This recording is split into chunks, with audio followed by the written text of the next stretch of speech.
Let's get it on. Good morning, all of you. My name is Swan Singh Rajput from Model School SEMA. You are most welcome in D2O Academy. We have completed present tense and now we start next tense, past tense. Today we shall study about simple past tense या past indefinite tense.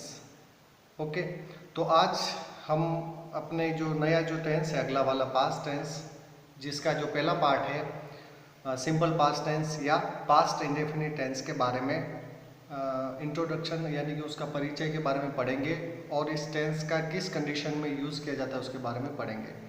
और मैंने पहले भी आपको बता रखा है कि जो प्रेजेंट टेंस हमने पूरी तरीके से कंप्लीट कर लिया है उसके बारे में भी मैं बताना चाहूँगा कि आप जो YouTube पे हमारे जो सारे जो वीडियो बनाए हैं हमने सारे पार्ट्स बनाए हैं उसको अच्छी तरीके से आपको देखना है और उस टेंस के अधिक सेंटेंस को आपको हिंदी से इंग्लिश में ट्रांसलेशन करना है और उसको अच्छी तरीके से समझना है। इसके लिए आपको बहुत सारी प्रैक्टिस करनी पड़ेगी।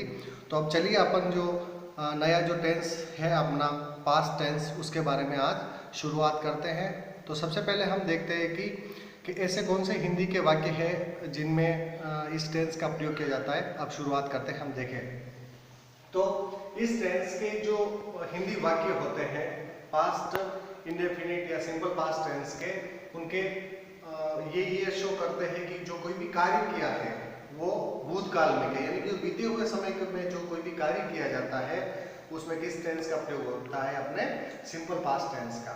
यानी कि हिंदी के जो वाक्य होते हैं उनके पीछे क्या आता है कि इस टेंस के जो हिंदी के वाक्य होते हैं उनके पीछे आता है ता था, ती थी, ते थे, या, ये, यी, आ एवं ई आदि शब्द आते हैं। जैसे कि मैं एक दो एग्जांपल दे देता हूँ हिंदी में। राम जयपुर जाता था या राम जयपुर गया, सीता जयपुर गई, राम जयपुर से आया। ओके मैंने आ बोला है लास्ट में। ओके तो ऐसे अगर जो हिंदी के सेंटेंस होंगे उसमें कौन से टेंस का प्रयोग होगा, अपने सिंपल पास्ट टेंस का प्रयोग होगा। अब देख लेते हैं यानी कि इस टेंस का यूज कहाँ किया जाता है। यानी कि इंग्लिश के जो सेंटेंस होते हैं उनमें हमें कैसे पता लगाना है कि यह जो इंग्लिश का जो सेंटेंस है अपने सिंपल पास्ट टेंस का है। तो उसमें क्या होता है, अगर इंग्लिश के जो वाक्य होंगे उसमें निम्न जो टाइम एक्सप्रेसिंग एडवर्बियल है वो आएगी। तो देख लेते कौन कौन सी एडवर्ब्स आती है। यस्टरडे और यस्टरडे के साथ, yesterday morning, yesterday evening, yesterday noon या यस्टरडे आफ्टरनून। ओके और ago, last morning, last evening, last night, last day और last week, last month, last year और लास्ट मोमेंट। यानी कि लास्ट के साथ अगर ये शब्द आए तो वहां पर कौन सा टेंस होगा, हमारे सिंपल पास्ट टेंस होगा। इसके साथ इन मार्च 1992 यानी कि ऐसी कोई डेट आए यानी कि जो काम हो चुका पहले की जो डेट आ रही है उसके आगे इन लगा हुआ है और उसके पीछे कोई ईयर बता रहा है, ऐसा ईयर जो कि हो चुका है। ओके यानी कि जो अभी तक अपन वर्तमान तक जो पहले का जो समय बीत चुका है उसके बारे में अगर पूछा जाता है उनके आगे क्या होगा, इन के बाद कोई भी ईयर का नाम, मंथ का नाम होगा। तो इसका मतलब वहां पर कौन सा टेंस है, यही टेंस है। इसके साथ इन अप्रैल ये मंथ का आ गया। उसी तरीके से the other day, the day before, yesterday, long ago, sometime back, just now, once, on Sunday इत्यादि। ये अगर वाक्य के अंदर शब्द आते हैं इनको टाइम एक्सप्रेसिंग एडवर्ब्स बोला जाता है यानी कि समय सूचक शब्द कहा जाता है जो ये बताते हैं कि इस सेंटेंस के अंदर कौन सा टेंस है, हमारे सिंपल पास्ट टेंस का प्रयोग हुआ है। अब देखते हैं आगे। एक तो ये कंडीशन होगी, दूसरी क्या स्थिति इस टेंस का यूज किया जाता है, पास्ट हैबिचुअल एक्शन यानी कि भूतकाल की कोई अपना जो आदत है उसको बताने के लिए इस टेंस का प्रयोग किया जाता है। ओके जैसे कि हमने यहाँ पे एग्जांपल लिया है, in my childhood I played cricket, मैं बचपन में क्रिकेट खेलता था। तो यहाँ पर हमारा क्या था, मैं जब हमारे बचपन में थे तो हम क्रिकेट खेलते थे, तो यहाँ पर इसको आई प्लेड क्रिकेट आ गया। और दूसरा व्हेन ही वाज यंग, जब वह क्या था, युवा था। ओके, तो he used to play football, तो वो क्या खेला करता था, फुटबॉल खेला करता था। यूज्ड टू का प्रयोग ऐसी आदत बताने के लिए किया जाता है जो पहले थी और अभी नहीं है, यानी कि इसका जो आदतन कार्य था पहले खेलता था जब ये यंग था। अब शुरुआत करते हैं अपन, तीसरा प्रयोग इसमें कब होता है, पास्ट में हुए दो कार्य।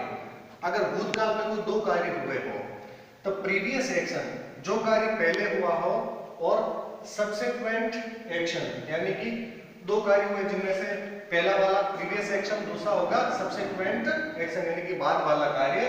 तो ऐसे वाक्यों में सब्सिक्वेंट एक्शन यानी कि जो बाद का जो कार्य होता है, तो उसके लिए उसके साथ किस टेंस का प्रयोग किया जाता है, सिंपल पास्ट टेंस का। ये सबसे इंपॉर्टेंट है, हर एग्जाम के अंदर बिफोर और आफ्टर वाले सेंटेंस पूछे जाते हैं, जिसके अंदर पास्ट परफेक्ट टेंस और इस सिंपल पास्ट टेंस का प्रयोग होता है। हम जैसे मैंने यहाँ पे दो उदाहरण लिखे, the doctor came after the patient had died. Okay, doctor के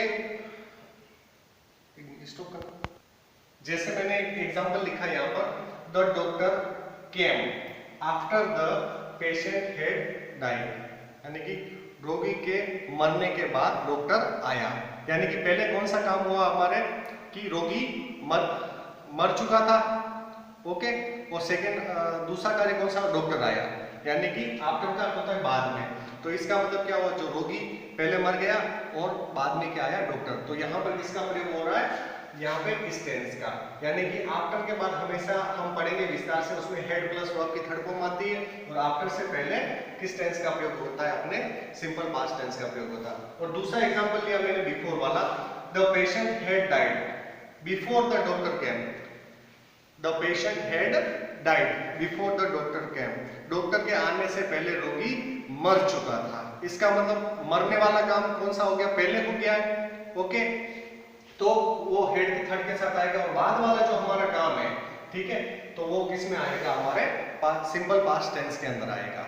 ओके, समझ गए। अब अगला हम चौथा जो है, इसका यूज किस में किया जाता है, इस रूल्स में, it is time, it is high time, it is about time वाले वाक्यों में।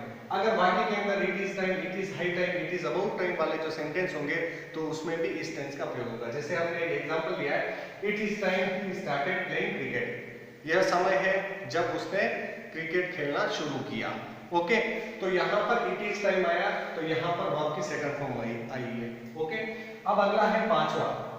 पांचवी ऐसी कौन सी स्थिति होगी जिसमें इस टेंस का प्रयोग किया जाता है, कि कंडीशनल सेंटेंस, यानी कि कोई शर्त सूचक वाक्य है, यानी कि इफ क्लॉज वाले वाक्यों में इस टेंस का प्रयोग किया जाता है। इफ क्लॉज वाले जो वाक्य होंगे उसमें क्या फॉर्मेट होगा, इफ के बाद पास्ट इंडेफिनिट टेंस का प्रयोग किया जाएगा, उसके बाद वाक्य में वुड और शुड और वर्ब की फर्स्ट फॉर्म का प्रयोग होगा। ओके, वुड शुड के बाद वी फर्स्ट, क्योंकि अपना एक ग्रामर का रूल है कि मॉडल के बाद हमेशा वर्ब की फर्स्ट फॉर्म का प्रयोग होता है। ओके, तो जैसे कि if I knew his address I would tell you, अगर if I knew his address I would tell you, अगर मैं उसका पता जान गया तो मैं तुमको बता दूंगा, या अगर मैं उसका पता जानता तो मैं आपको बता देता। इस तरीके से अगला वाक्य है, if you reached in time, अगर आप समय पे पहुंच गए होते, या अगर आप समय पे पहुंच गए, you might catch the train, तो तुम ट्रेन को पकड़ सकते हो। कहने का मतलब यहाँ पे शर्त लगा रखी है कि पहले में क्या बता रखी है, कि अगर मैं उसका एड्रेस जान जाऊंगा या जान गया होऊंगा तो मैं क्या करूंगा, आपको बता दूंगा। देखो, ऐसे सेंटेंस जब हम बोलते हैं उस समय ऐसा लगता है कि ये फ्यूचर के सेंटेंस लगते हैं या प्रेजेंट टेंस के, लेकिन ऐसा नहीं होता।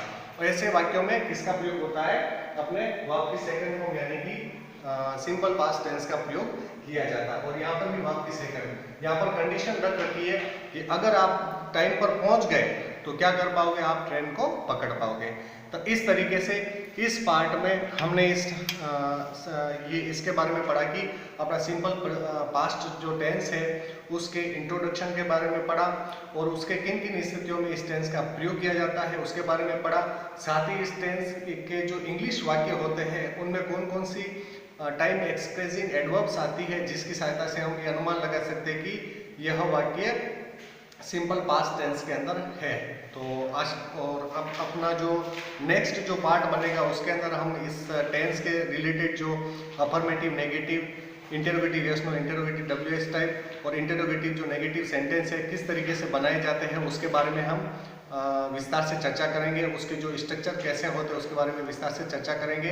तो आशा रखता हूँ कि आपको ये जो हमने जो इसका पार्ट बनाया आपको अच्छी तरीके से समझ में आ गया होगा। और आप सभी से निवेदन है कि यह जो हम वीडियो बना रहे हैं आपके सभी के टेंस का जो नॉलेज है, जो ग्रामर की जो रीड की हड्डी मानी जाती है उसके लिए बना रहे हैं। तो आपसे निवेदन है कि इस वीडियो को अधिक से अधिक लाइक करें और शेयर करें और हमारा जो ये चैनल है इसको सब्सक्राइब करें। धन्यवाद।